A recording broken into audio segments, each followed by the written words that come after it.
जय श्री राम दोस्तों, स्वागत है आपका अपने YouTube चैनल ज्ञान ही ज्ञान में।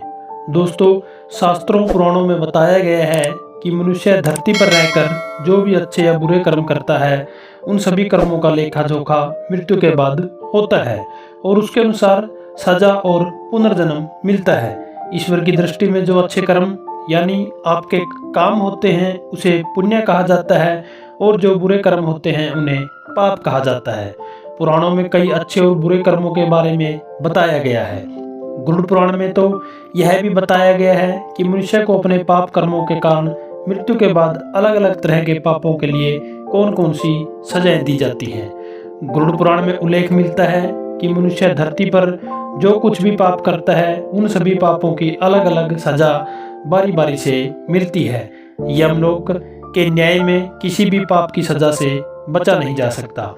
गरुड़ पुराण में बताया गया है कि पर स्त्री पुरुष संबंध रखने वाले को लोहे के गर्म सलाखों को से जलाया जाता है। जो पुरुष अपने गोत्र की स्त्री से संबंध बनाता है उसे नरक की यातना भोगकर लकड़बग्घा अथवा शाही के रूप में जन्म लेना पड़ता है। कुंवारी अथवा अल्प आयु कन्या से संबंध बनाने वाले को नरक की घोर यातना सहने के बाद अजगर योनि में आकर जन्म लेना पड़ता है। जो व्यक्ति काम भावना से पीड़ित होकर गुरु की पत्नी का मान भंग करता है ऐसे व्यक्ति वर्षों तक नरक की यातना सहने के बाद गिरगिट की योनि में जन्म लेता है।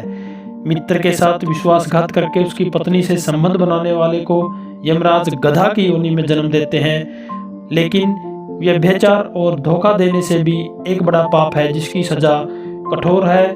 महाभारत के समय में एक व्यक्ति ने ऐसा पाप किया था, लेकिन आजकल बहुत से लोग ऐसे पाप करने लगे हैं। दोस्तों, आज हम आपको उसी पाप की सजा के बारे में बताएंगे।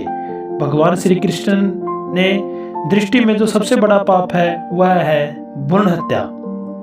महाभारत युद्ध समाप्त होने के बाद जब द्रोणाचार्य के पुत्र अश्वत्थामा ने उत्तरा के गर्भ में पल रहे बालक परीक्षित पर ब्रह्मास्त्र का प्रयोग करके उसकी हत्या कर दी, तब भगवान श्री कृष्ण ने सबसे ज्यादा क्रोधित होकर उन्हें श्राप दिया था और श्री कृष्ण ने उसी समय ही यह घोषणा कर दी थी कि अश्वत्थामा का पाप सबसे बड़ा पाप है क्योंकि उसने एक अजन्मे बालक की हत्या की थी। श्री कृष्ण ने इस पाप की सजा स्वयं अश्वत्थामा को दी थी। श्री कृष्ण ने अश्वत्थामा के सिर पर लगा चिंतामणि का रत्न छीन लिया था और श्राप दिया था कि तुम जन्म तो देख लिया लेकिन मृत्यु को कभी नहीं देख पाओगे, यानी जब तक सृष्टि रहेगी तुम जीवन पर जीवित रहोगे, धरती पर जीवित रहोगे और कष्ट प्राप्त करते रहोगे। इसलिए दोस्तों, भ्रूण हत्या करने वाले के लिए सबसे कठोर सजा निर्धारित की गई है। ऐसे व्यक्ति को कई युगों तक सजा का दंड भुगतना पड़ता है। आज के समय में बहुत लोग इस पाप को करने लगे हैं लेकिन उन्हें इसके भविष्य के बारे में नहीं पता होता।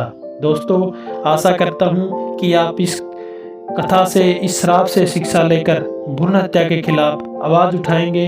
जय श्री राम दोस्तों।